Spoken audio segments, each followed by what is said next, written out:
পাড়ার মাস্তান হলো কিছু না পারলেও একটু চেষ্টা করে আর উকি দেওয়ার। শাহজাহানপুরে তো পাড়ার মাস্তানি করে, শাহজাহানপুরবাসী ভোট দিয়ে দশায় দিবে পাড়ার মাস্তানকে। যে আমি কলেজে যাচ্ছি, ইনভাইটেশন ছিল, আমার ইনভাইটেশন পরে মির্জা আব্বাসের ইনভাইটেশন ছিল। পরে দেখছে যে এই পরিস্থিতি, পরে উনিও আর আসে না।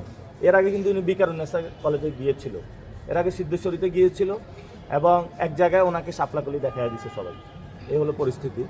তো এটা আমার ইনভাইটেশন ছিল এবং আমাকে শুধু এখানে ডিম মারে নেয়, নিচ দিয়ে কিন্তু আঘাত করেছে। এখন ধরেন বুমগুলো এখানে ধরা আছে, পিছন থেকে আমাকে যদি আঘাত করে আপনারা কিন্তু কেউ দেখবেন না। ওই জন্য আমাদের নিচে মারা হয়েছে, ঘুষি দেওয়া হয়েছে। তো আমরা ওই দিন কনফ্রন্টেশনে যাইনি, যাইলে একজনে এখান থেকে যাইতে পারতো না। আজকে যে আমাদেরকে মারছে সে উত্তম মাধ্যম খেয়েছে।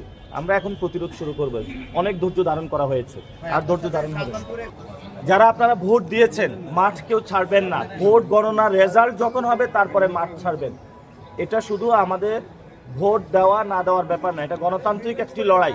যে লড়াইয়ের জন্য অনেক মানুষ শহীদ হয়েছেন, যে লড়াইয়ের জন্য হলো আমরা 17 বছর অপেক্ষা করেছি।